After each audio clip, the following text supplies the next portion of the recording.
Amokishim. Amokishim. Amokishim. Waiwa. Sim geta achwan. Sim get. Sigadam hananach. Lichagi get. Qabawal sik. Tratni geta. Geldzub. Fanny Haldane, Wanadi Agui and Siatu, Wilfred Haldane, Wanadi Agui Niyayu, Loretta Haldane Baines, Wanadi and Siatu, Chakut, Wanadi Niyayu da Singit, Wilma Dissy Baines, Wanadi Noyu, Donald Price, Wanadi Naguadu, Tachta Skigo Horn, Wadi Skuskam Hanaayu, Ksabu Aks, Wadi Skuskam Yuyu, Sagop Diwayu, that Ts'msyen, Alfie Price, Diwam, Kamsua, Gispetwada Diptegu, Gitlandi will Natashu, Gendi wil dwaatku. Takwan di wil manya pasenu. Juneau di wil togu. Luam godu nuwa needsum. Luam godu will get quite exisum. Holka godu de how you da kwasum. Good morning. So I started by addressing the very important people of Akwan and all the clan leaders and the matriarchs in the room and the people who are in line to be clan leaders and the young people who are being trained in the clan traditions. And then I just said everybody in this village, in this town. Waiwa do exit newsome. And then I introduced myself in Ts'msyen, the Ts'msyen language. I told you about my great-grandmother who had a high degree of fluency. It was her first language. I told you about my grandmother who was one of those who went to a boarding school and was punished for speaking her language. And as long as I knew her, didn't use the language, but she understood her mother perfectly. I told you about my mother who was learning some Alyic as she reached the end of her life, and she was teaching young children. I mentioned my grandfather, and I used his Tlingit name. And then I said that I'm happy to see you all here. I said, I'm happy you all came. My heart is full to be able to speak to you today. The last time I presented at this conference was the last conference in Sitka, and there were like 6 people in the room, so this is a great improvement. Thank you for coming to hear me talk today. So I want to first mention how happy I was to hear Dr. Worrell earlier talk about how now our tradition is to get up and introduce ourselves in our languages. Because in much the same way that she was talking about a long time ago, it wasn't how we did things. One of our teachers, Ashley Dow, was telling us about when she was first learning with a fluent speaker, a first language speaker, and she learned how to introduce herself, and she was very proud to go introduce herself to her teacher. And her teacher looked kind of uncomfortable and said, please don't do that to me anymore because it makes me feel awkward because our way isn't to do that. It's kind of prideful. In Somali, we call it adzix. And so that's, you're supposed to have somebody else talk about you. And so that's one of the traditions that's part of our heritage as well. But now, much like the way Dr. Roll was talking about, it's common and accepted for us to get up and tell you who we are. And Ashley Dow also told us that the idea for you to get up and use your language and tell somebody who you are, your goal is to stand in front of an elder and tell them exactly how you got to be in front of them at that point in time. And so I started going backwards from my great-grandmother to my grandparents to my parents.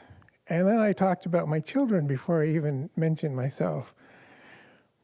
And so we're adapting to be able to express who we are to our elders in a way that suits us now.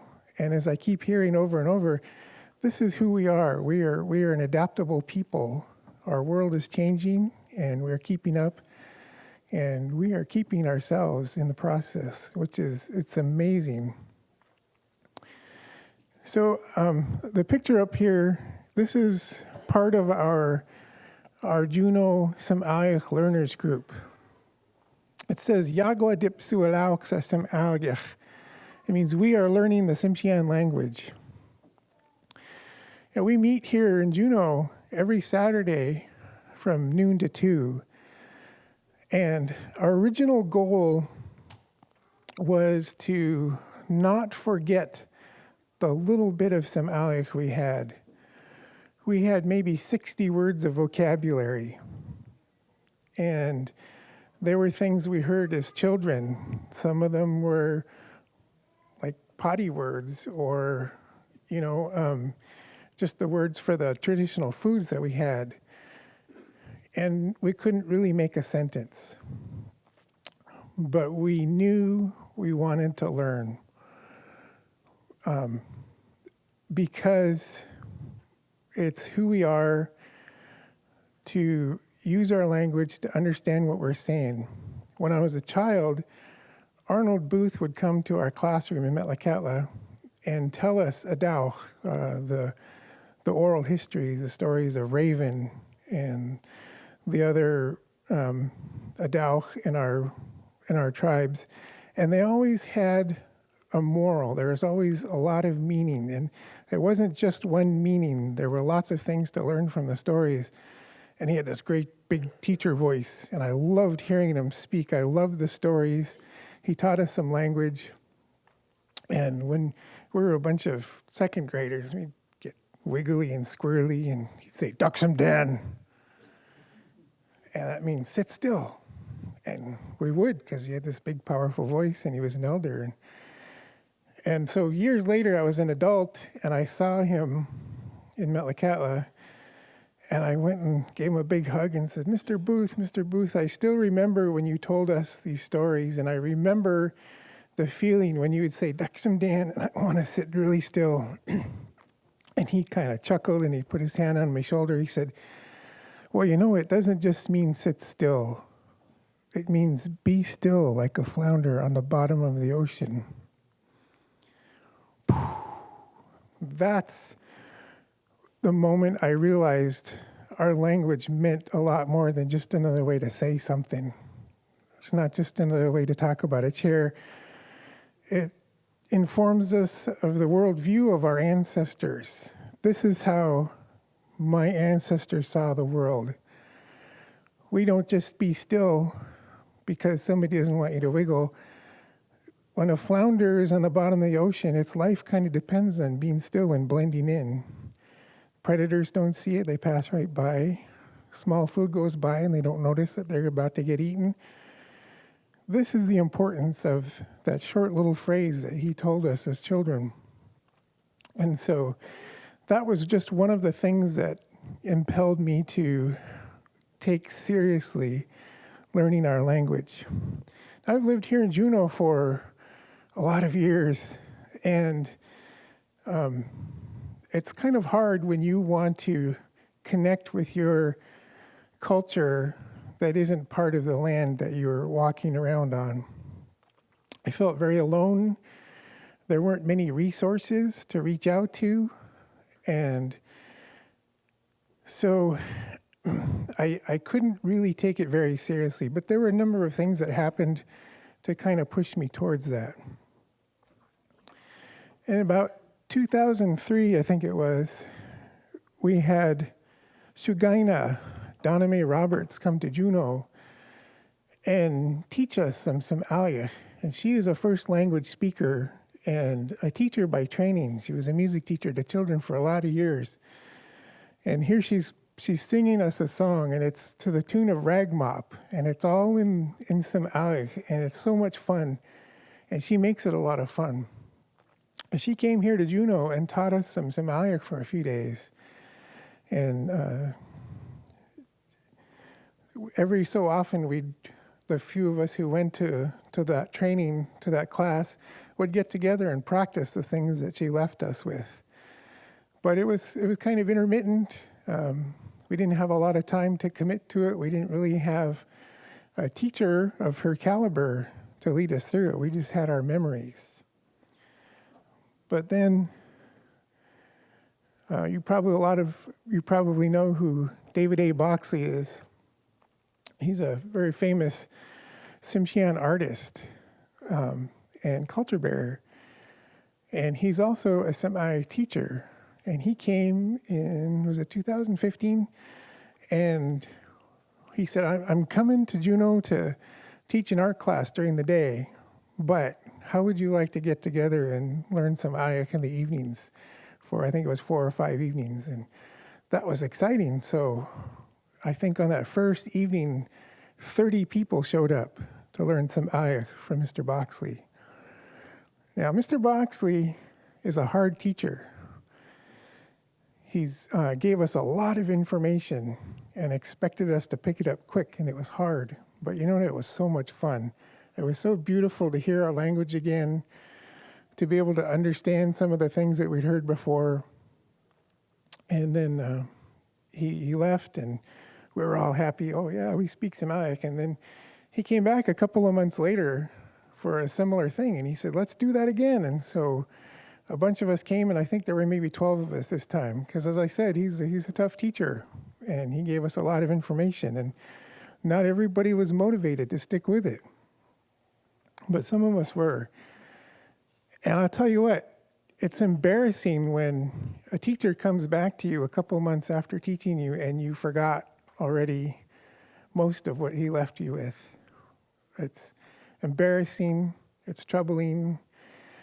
And so I got together with my good friend, Mensendoga Daged, Nancy Barnes, who has been leading the way for us in Ts'msyen and Juneau for a long time. She's been trying to get us together. And I said, you know what? Let's not let that happen anymore. Let's get together maybe once a month, a couple times a month. Let's just practice what we know. So the next time a teacher comes to Juneau, we're going to be ready. We're not going to have to relearn the basics again. And so we met on here's Nancy, Mensendoga Daged. So this group of us met on a November 21st. It was a blizzard. There was, I think, 3 feet of snow. And I had secured a church basement for us to get together and practice in. And these folks came out anyways. And we practiced what little we knew. And the funny thing is, later on when we learned more, we realized that we were counting. And when you get into the teens, there's a certain way you talk about those numbers, and we realized we were saying that all wrong. But that's okay. And so as we started meeting, I reached out to all the teachers, all the people that I knew who had a lot of Ts'msyen, and said, this is what we're trying to do. Can you help us? We have no teacher here. There's no fluent speaker here. But we want to learn and use Ts'msyen. And I reached out to maybe half a dozen folks. And the only one who replied was Tim Lamet. This is David Nelson III, my cousin who lives in Metlakatla. And he was excited. He said, I'll help you.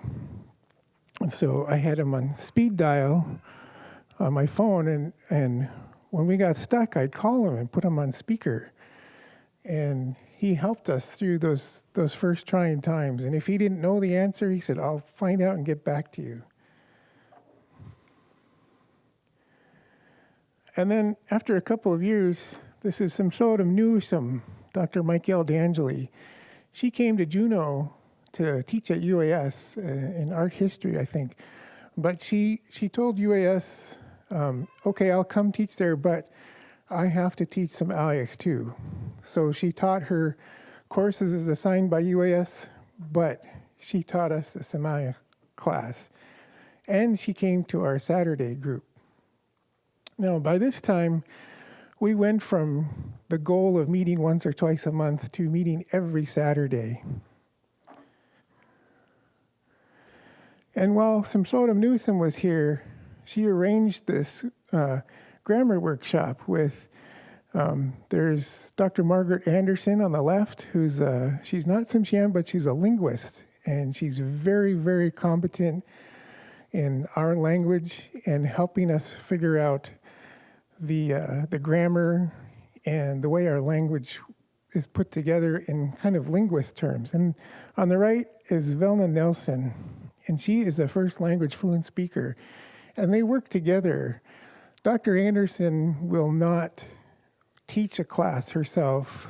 She will guide us through it and relies heavily on Velna to, for one thing, make sure she's saying the things correctly, to tell us why things are said the way they are. And so they're a fantastic team. Now, I don't think it says it on here, but it was a grammar intensive, and it really was intensive. They gave us, again, so much information. And I'm a computer guy. I fix computers. I take pictures. I like rock and roll. I've never dreamed of myself as a linguist. So we learned all these things. I now know the difference between transitive and intransitive verbs, and that's not a thing I ever thought I would have to care about. But they gave us a lot of information that was very helpful. We're still using some of the materials they left us with to this day. And then this is Ashley Dow. Her English name is Terry Burr, and she teaches in Ketchikan. Last night, if you saw Skiljade talk to us about Haida, she works at KIC, and so does Ashley Dow. They work together, and they put a lot of things together along with their Tlingit teachers. And she kind of answered the call. She started dialing into our Saturday groups with, you can see we use video conferencing. And so she taught us a lot on Saturdays. And then she started teaching a course through UAS during the weekdays at lunchtime. And so my daughter signed into her class. And so we learned a lot from Ashley Dow. And she has a very teacherly way of referring to things. She's a good teacher.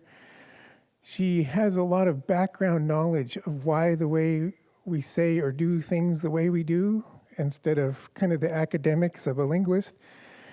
She had the approach of learning from her elders. And so that was helpful to us to connect those teachings of who we are as Ts'msyen to the academic things that we learned about the language. And after a while, this is Ts'msyen Newsom on the left, and this isn't a very good picture of her, but it's the best one I could find. On the right is Bernice Bolton. Bernice lives in Terrace, BC, and she's a fluent speaker, first language. And she started joining Ts'msyen on the video conferencing and teaching us. And I really, really like working with Bernice because she's very understanding of our level of starting from scratch to trying to be able to make sentences. By this point, we've gone from 60 words of vocabulary to making basic sentences. And not only that, she was super happy and proud that somebody was using her language. Now, in my mind, in Terrace, BC, in Prince Rupert. In my mind, this is where Ts'msyen lives. This is where our language thrives. But as it turns out, they're in much the same situation we are. They're trying to find ways to get people in the door so that we can keep using our language before it disappears. And she's been very encouraging.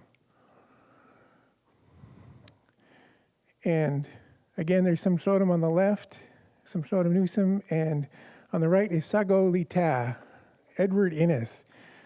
Again, he's a fluent first language speaker who's been working with Ts'msyen Newsom, and he's been working with us most recently.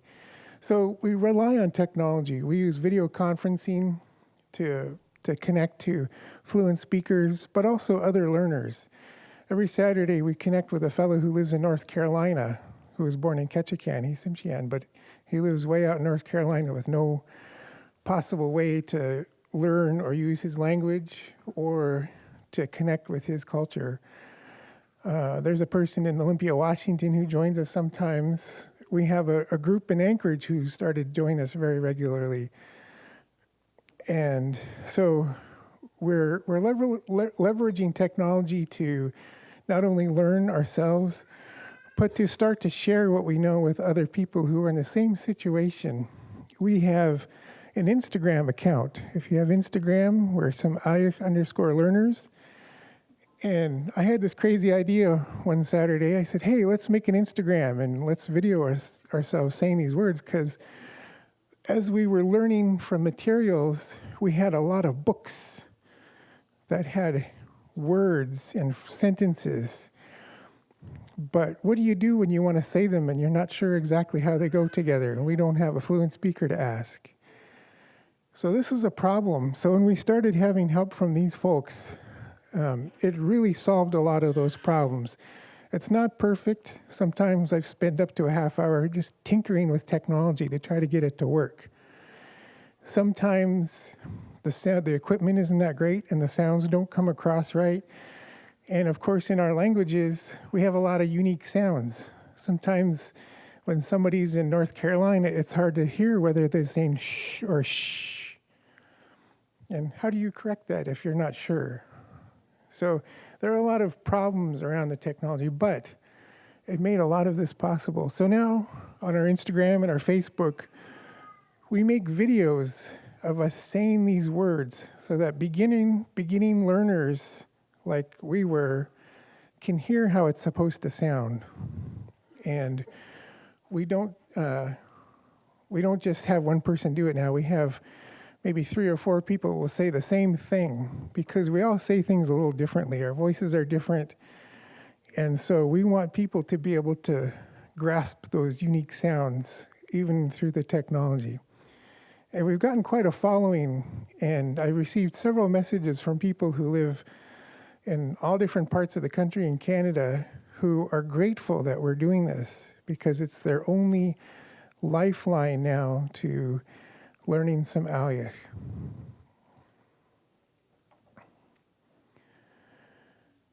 This is my son and daughter.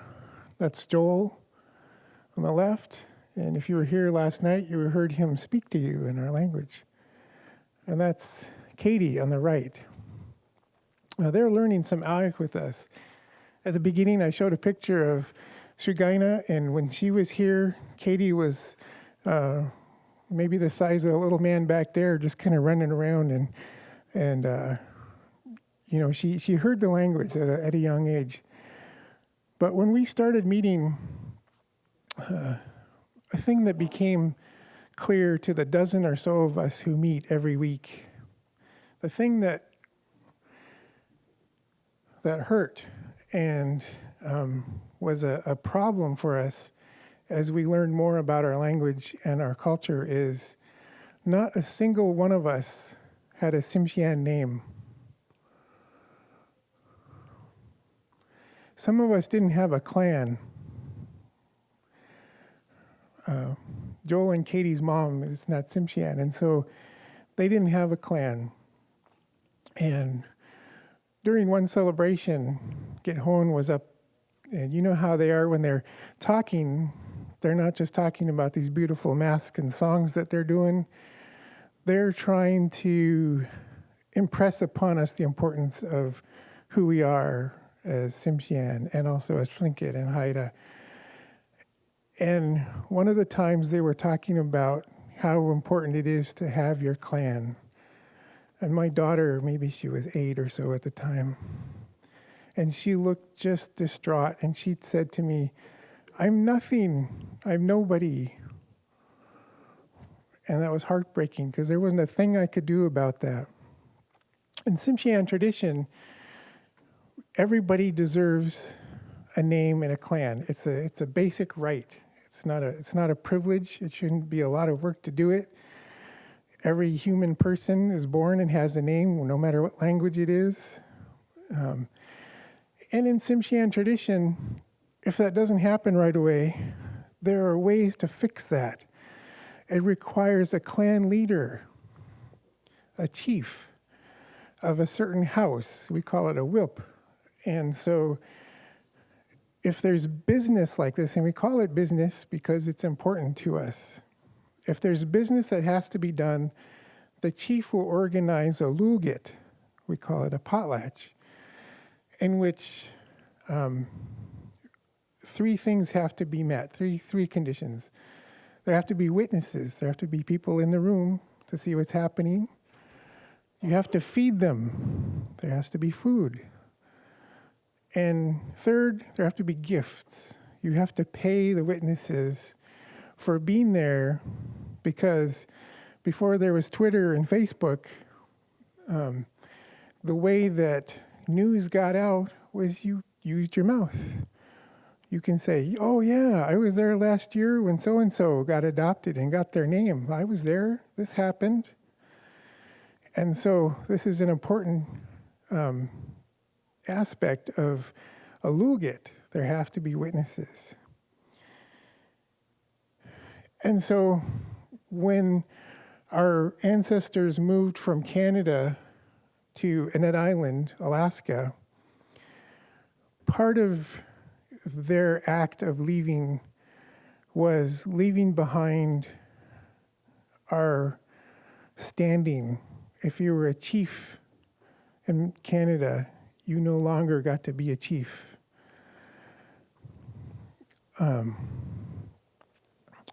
Regalia wasn't used. Lulgits were no longer given. All these things had to be put away as a stipulation of moving to this perfect little English community in Alaska. And so I don't hold any ill will towards those people, because they made the move that in their mind was the best for their children. The world was changing. This lay minister who wanted to lead them taught them valuable skills in commerce. They were a successful, thriving financial thing in Alaska. And so in that respect, it was great. But they really left behind who we are. But not everybody did. If you have a chance to read Ts'msyen Newsom's master's thesis, she talks about some of the folks who hung on to our traditions, and they had like secret societies where they would get together and practice our traditions anyways. And a really kind of cool part of this thesis is the lay minister, William Duncan, really didn't like this group of fellows who insisted on holding on to our Ts'msyen ways, and he called them the Black Rascals. Now, when I read this, I was talking to Ts'msyen Newsom who put it together, and I said, well, you know, just a couple months ago, I was in a Samaya class on the computer, and the fluent speaker said, does anybody have any questions? And somebody said, how do you cuss in Samaya? We want to say bad words. And so he told us, well, there isn't really bad words as such. It's not like you can just say the S word if you drop something. But if you really want to insult somebody. You really want to let them know exactly how little you hold them in esteem. You call them Tu'utzkum hash, and I say that reluctantly. And it literally translates to black dog. So if you really want to show somebody how little you think of them, you call them that. And whoa, so we're careful. If we see an actual like black lab, we're careful about how we talk about that, because we don't want to say bad things. So I said to Ts'msyen, well, when William Duncan went to Canada, the first thing he did was learn some Awyach, because he wanted to convert the people in a way that they understand. So he learned some Awyach, and then he brought them to America and made them Americans. And so I said, he knew exactly what he's saying when he called them black rascals. That wasn't just a flippant comment. He was really calling them down to the community. So we had to leave behind all of these traditions in Alaska. But we didn't leave them all the way. As more and more of us started learning our language and practicing our traditions again, and in Metlakatla, even though they stopped hosting lulgits, when somebody passed away, the whole town would come out and everyone would bring food and take care of the family and make sure they were all good, and the clan opposites would hold each other up. But we didn't call it a lulgit. We didn't wear regalia. But I like to think that we were being a little sly, because this was exactly what we were doing. We were holding a feast to commemorate this important thing that happened and to hold the families up. So even though we had to put away some of the wording, we held up these traditions. So after about maybe 3 years together as a language group, we surpassed our initial goal. Our initial goal was to not forget what little we knew. But with the help of the folks I introduced you to earlier, we went past that. You heard me get up here and address you all and introduce myself and say a few basic things in sentences, which we couldn't have done 4 years ago. Maybe we could have read it off a paper, but we probably would have said it very wrong. But in the 4 years we've been at this, we can hold conversations, albeit short ones, but we can speak to each other in our language, and it's a beautiful thing. I'm going to make an aside here. Maybe about 3 years ago, I was at a Christmas party at Juneau's house, Dr. Twitchell's, and Ishmael was there, and I was standing in the kitchen, and they were having a conversation in Tlingit, and they weren't like racking their brain to try to think of the next thing. They were just having a conversation. It was very relaxed. It was very comfortable. They knew what they were saying. They didn't have to say, "Gosh, how do?" like we do. And I was jealous.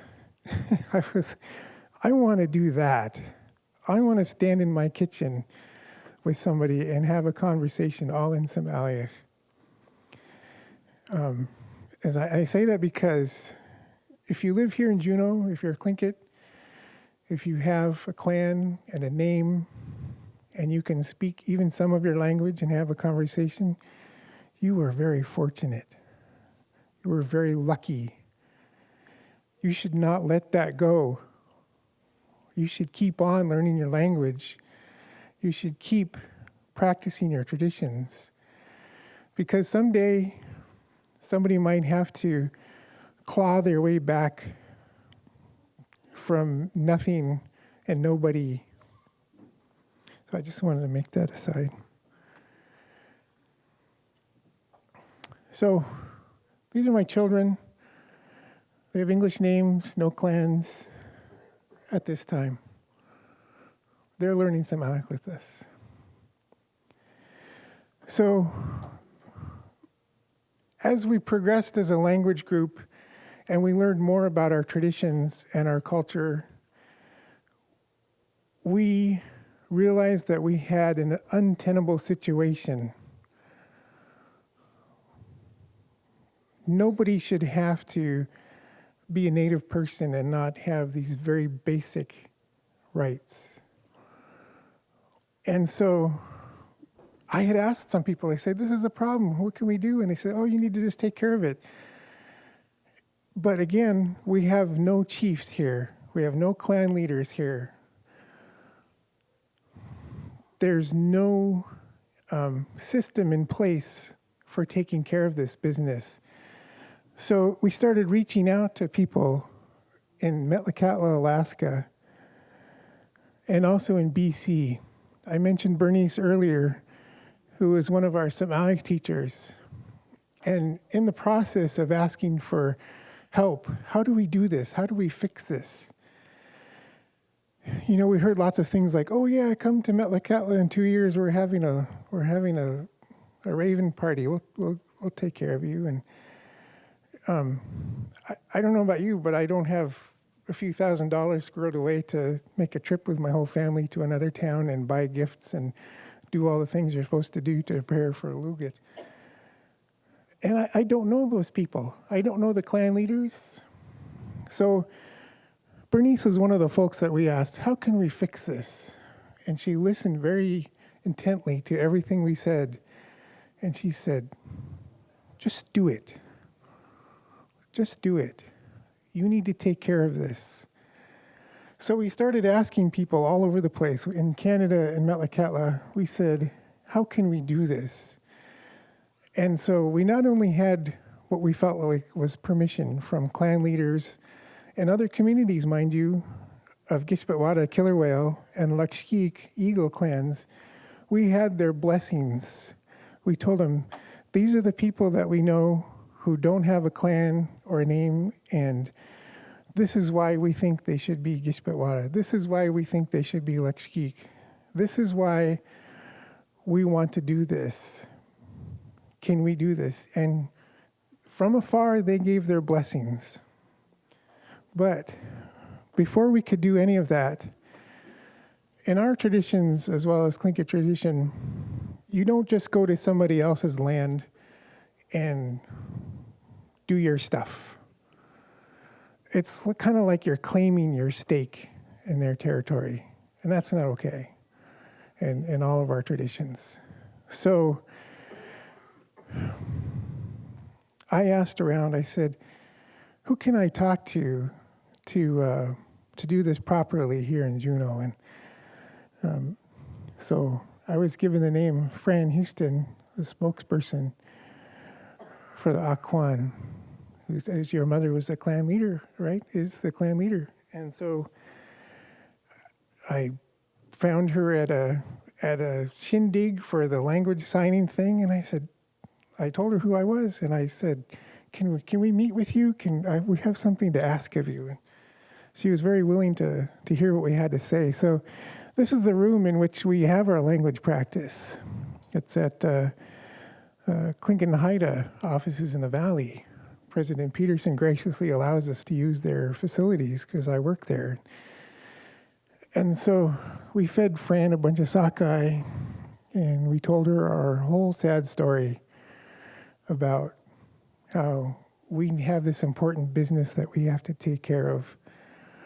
But we're not going to do it here unless we have permission of the people whose land we're on. And she listened to us very politely, and she didn't give any visible sign to me whether she was, how she felt about this, but she listened very carefully to everything we said. And I gathered us up in the corner all together, and I did my best in Ts'msyen to tell her what we needed and asked permission for us to do our business here. And she very graciously gave their blessing and hugged every single one of us. And so we developed this relationship with Akwan. And so we're very grateful to not only have permission so that we're not stepping out of bounds, but we feel like we had their backing. And that's important. Okay, we're not just plodding through somebody else's land. We have permission, and it feels like we have backing to do that. And so, as part of our reaching out for help, we have these three friends here with Nancy who live in Metlakatla, and two of them are working with Sarah Booth, who is a first language fluent speaker, and they're working very diligently with her to increase their fluency. We're losing fluent speakers faster than we can make them, and it's an emergency. And then on the right is that's Gavin Hudson.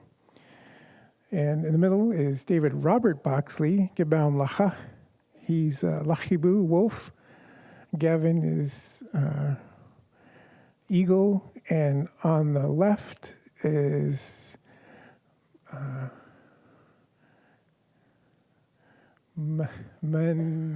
Munson, oh no. Mungag Pagansk. Sorry if I messed that up, Candy, but that's Candy McGilton. And they're some of the folks that we talked to and said, you know, we've never had a Lulgit here, and we need help. Can you walk us through how this works? And they did us one better. They came here of their own volition. They said, we want to be there. We want to witness this. We want to help. And so they came, and we had our first Lulgit July 6th of this year. And they not only brought us the mechanics of how does this work? Okay, we want to have a Lulgit, we want to have a potlatch. We know some basics, but how does this work when we adopt a person into a clan? How does this work when we give a name? And so they actually came, and here they are putting a name on Nancy Barnes, and her name is now Mensendoga Daged. And this is an appropriate name. Now, in our tradition, names were given by heritage. They were part of your family line. I think they work much the same in other cultures where it's not really your name. They put the name on you. It's your job to take good care of that name. In fact, literally, even when we greet each other or tell each other, take care, do good, we're reminding each other of how important it is to have a name. And so this is one of the things, too, that contributed to our sense of not being whole. We didn't feel whole. We didn't feel connected. We felt like outsiders because we didn't have names. We don't have clans. When I greet you, we don't necessarily have a hello in Ts'msyen, but I'll say, Enda Willawan. And that means, how are you? But if you break down the translation, it actually means, how is your name? Are you taking good care of your name? Are you holding your name up? When you go into the next life and somebody else gets that name, is it going to be in good shape? Because sometimes if you screw up so badly, they don't use that name anymore. You kill the name. And so you don't want to be that person. You want to be the person who leaves the name in good shape. When I'm saying goodbye to a friend and they're going to go do a thing, I say, Ts'msyen. Ts'msyen. It means do good things. But again, the literal translation is make your name good. So in that sense, we're relying heavily on the concept of our names. When I introduced myself, I said, Sagopti Wayu. Wayu, that's my name. And so the name that they're putting on Nancy, Mensendoga Daged, translate to holding the people up. And if you know Nancy, that's exactly what she does. So the process now, instead of relying on hereditary names, is we have to come up with new names. And one of the things that is kind of universally accepted in creating these names is going on the personality of the person who's receiving the name. And in some cases, it's a little ambitious. Like I've heard Candy talk about her name. It means raven who flies really high. Is that right? It's something about flying really high. And I've heard her talk about this. She said, that's a little intimidating because you have to live up to that name. You know, you might not be a person who feels like they're going to live up to that name, but in a way it encourages you to do so. And I'll talk more about that in a minute. And so, Mansan Doga Dagyed Kui. And on the left is Gamas. This is William Bolton of Metlakatla. Now, William Bolton has been an MC at many Lulgits in Metlakatla, and he happened to be in town. And so I asked him, can you come MC? We've never done this. Can you guide us through this process? And so that's Gamas, and he was our MC at our first Lulgit. And one of the things that we wanted to do was include, there are some children here from Sakat Nakasati Yatki, the All Nations Children Dancers of Juneau. I'm one of the assistant group leaders in the group, but also my son in the back with the drum, he's the lead drummer. And so we wanted to include All Nations children in this Lulgit so that they can witness their drummer and their former drummer. My daughter Katie was the drummer before. Once you graduate high school, they boot you out because it's a kids group. And so we wanted to make sure that the kids got to see what was happening, to be a part of it. And so here I am describing some of it to them. And so Nancy had adopted Katie at this point as Lakshkik. Katie is no longer nobody or no one. She is Lakshkik. She's the Eagle Clan. And Joel in the white shirt, same thing. He was adopted by Nancy and Lakshkik. And I should mention too, before Nancy could do these adoptions though, she had to have two things. She had to be Lakshkik and she had to have a name. And up to that point, she did not. But in the first picture of our Lulgit, you saw them putting the name on Nancy. So Nancy now has that authority to stand up at a Lulgit and put a name on somebody or adopt somebody because she has those things. So she's adopting. Also, second to the right is my kid's mom, Kristen. And of course, we know she had no clan because she's not Ts'msyen, but she was adopted Lakshkik too. And so if we're out doing a thing and she's around, you might see her get up and dance with a Lakshkik. It's a pretty neat thing to see. The kids can be Lakshkik with their mom. It's important for your mother to have a clan too. And so here we are putting the name on Joel, and he is Kasabu Aksh. Kasabu Aksh. And that means the spout of a whale. And there are a couple of reasons for him receiving that name. One, it refers back to me. Since I'm a killer whale, it means like he's part of me. He comes from me, and so it references me. And the other reason they gave is much like a spout of a whale, you never know when it's gonna go. They said you never know what's gonna come out of his mouth, and it's true. He has a way. And so, of course, after the act of putting the names on folks and the clan adoptions, we had to celebrate. So here Ts'msyen created a song as his gift to our friends from Metlakatla. He wrote the song in Somalic, all of his own volition. I had nothing to do with it. And the song talks about, I need help, I need help, I need a clan, and then thank you very much. And I wish he could sing it for us, but he gave it to them as his gift for his business. Here's some more of us celebrating. First Lakshkeek dance.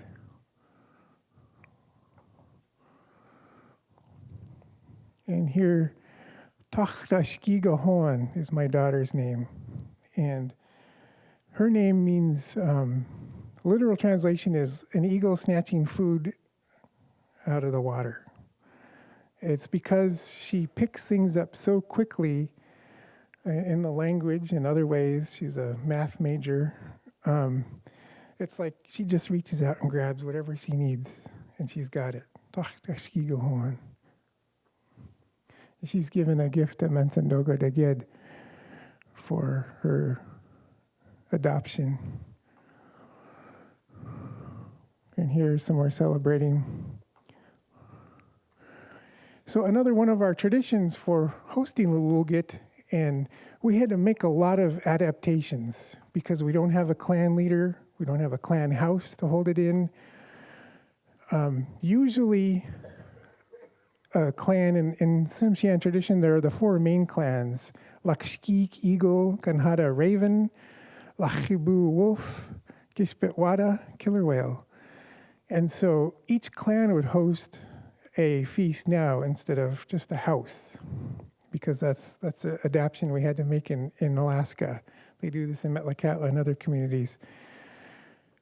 But because we wanted to do business for Lakshkeek and Gishpetwada, we basically had to fudge it a little bit, and we had two parties at once.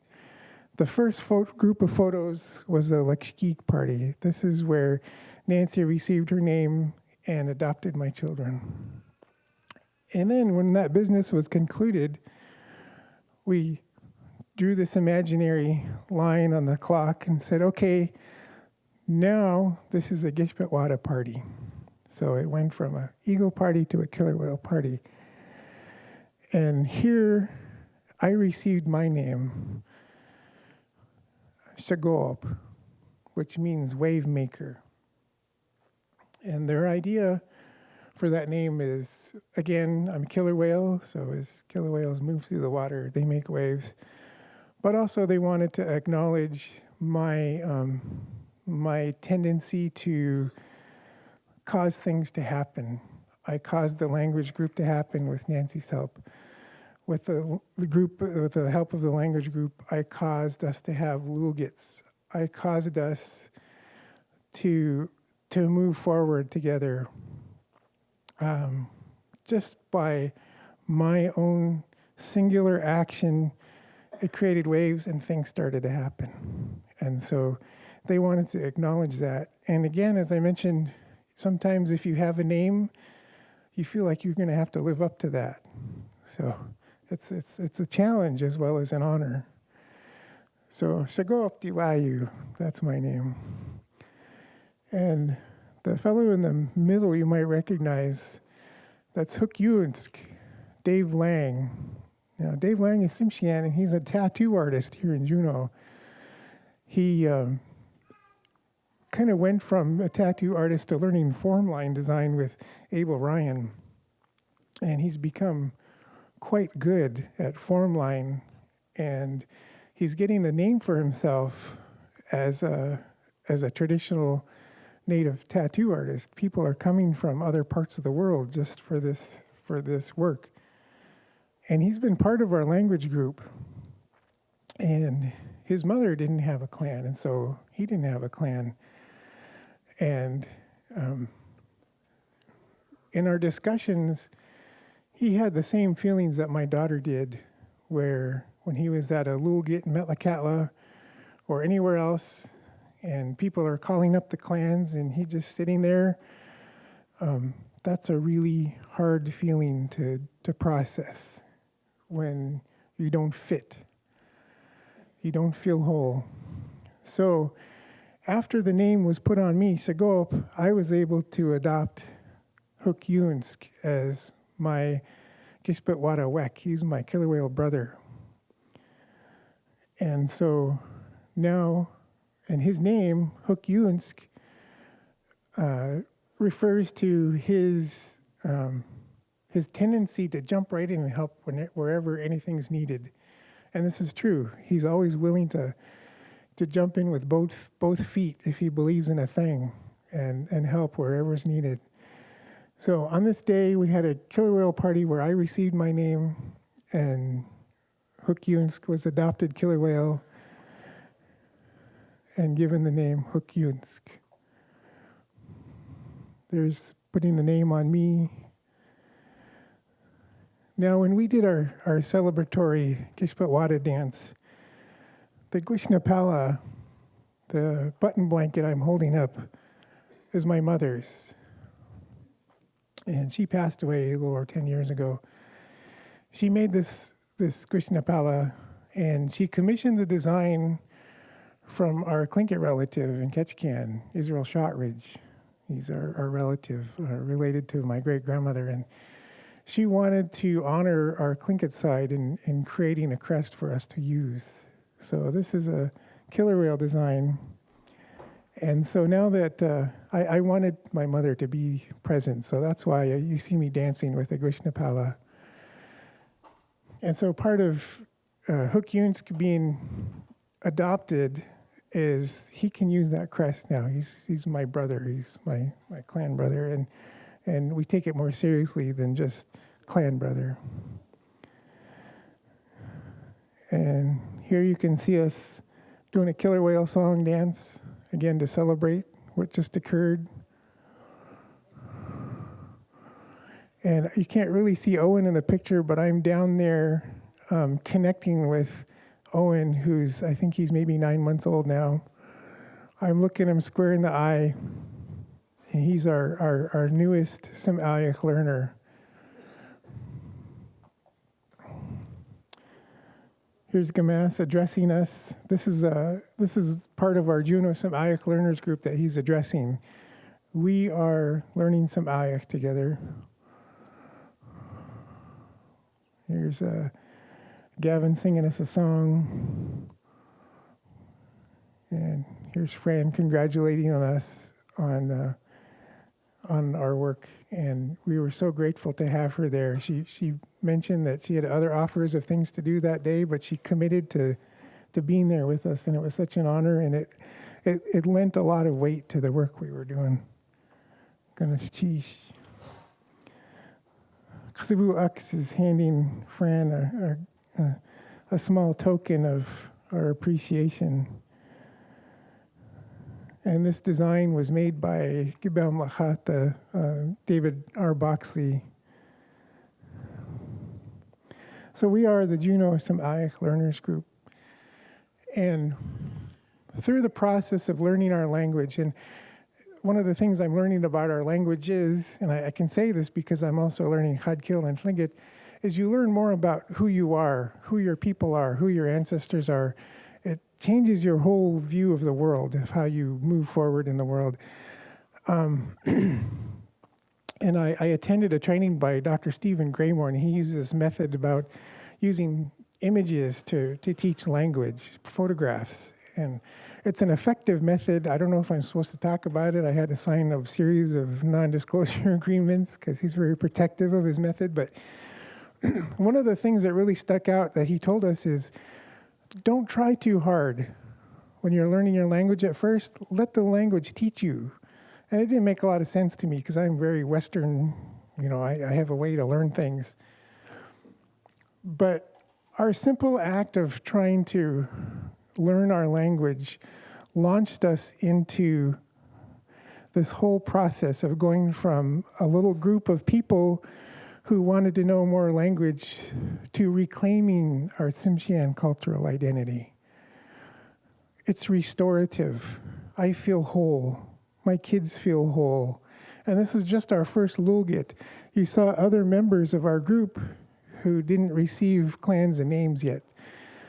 We're looking at spring for our next lulgit. We're going to do another one of these parties, and hopefully it'll be bigger. Maybe we'll fill this room. And we will do this important work because it is important. It's important to restore our identity. It's important to restore our basic human rights, to have a name, to have a clan in our hereditary system. Ksibu aks gui tachtaskiga horn gui lakskiga gui. These are my children. They have names in a clan. They are Ts'msyen. They're also Haida and Tlingit. But you heard, if you were here last night, you heard Ksibu Aks get up and introduce himself, and I was super proud of him. So, thank you all for listening to our story. This is the first part of our story. One of the things that I discovered as we did our language work and shared it online is that it encouraged people to do similar things. I've heard from Hyasla learners and a group whose name I can't remember in Washington, who said, we want to make videos like that. We're trying to revitalize our language. Can you give us some advice? We love your videos, and so they've started doing it. Hopefully, people in other communities who are in our same situation can see that it's possible. 3 years ago, we didn't know this was possible. It seemed so out of reach, so impossible for us to do here. But with the encouragement and support and guidance from our elders and the people whose land we live on, we are here now in this much better place. And I'm happy to share our story with you. That's what I have. Does anybody have any questions for me about any of it? Guneshish, I just wanted to thank you for your presentation. It was heartfelt. And I know I sitting this close, I could see the emotion, particularly you humbly and being very vulnerable to share that need to, as a father, to protect your children and of yourself to reach out and go after what's yours, inherently yours. We just heard that powerful presentation about blood quantum and where we're at in the spectrum of valuing and evaluating how we identify ourselves. Is an eighth of an ounce of blood of Tlingit Haida Ts'msyen quantify us being Tlingit Haida or Ts'msyen. And you brought it right to us about the naming and that connection to place. But really what moved me in hearing your presentation, as I watched you up here, I looked at the presentation from last night of the children with the down for comfort and healing. And it just seemed very profound to hear you being so vulnerable and talking about the labor that comes in restoring that which was taken from us, and the power and knowledge of each of your names just seemed to really weave tightly that which was ripped from you, from us. And so I just wanted to give you that response that your words were heard in the heart, and they inspire us. And it's evidence of the healing that's taking place. And thank you. Thank you for being so vulnerable with us in that. Goodness, Chish. All right. Is that it? Doik sit newsome. Look will doik sit newsome. Look will gum goshwan. I said doik sit newsome, that means thank you all, but I also said gum goshwalsome. It's a little more deeper than thank you. It's bless you. your presence here holds us up. It means a lot. Doyek sinusam waiwa.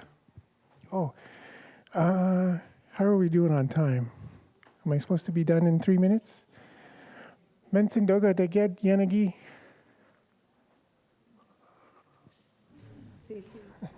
Yiska'u, yanagi.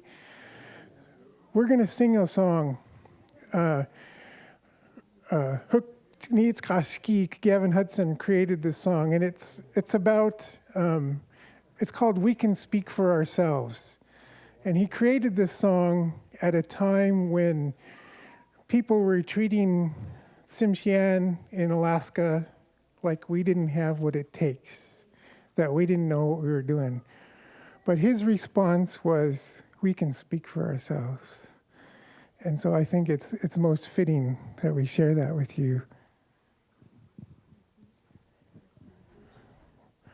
Oh, Doyek Sitnun Sisi.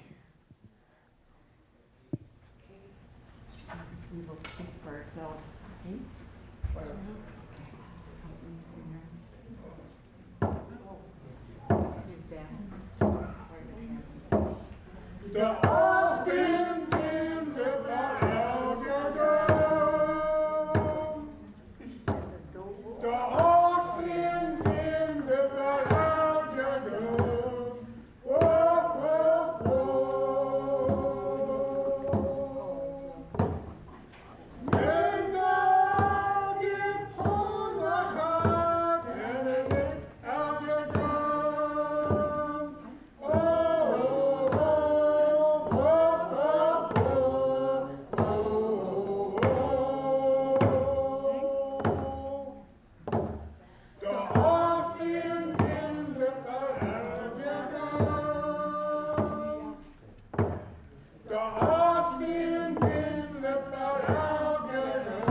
Doyek Sitnusam. Look, welcome, Goshwalsam. Waiwa.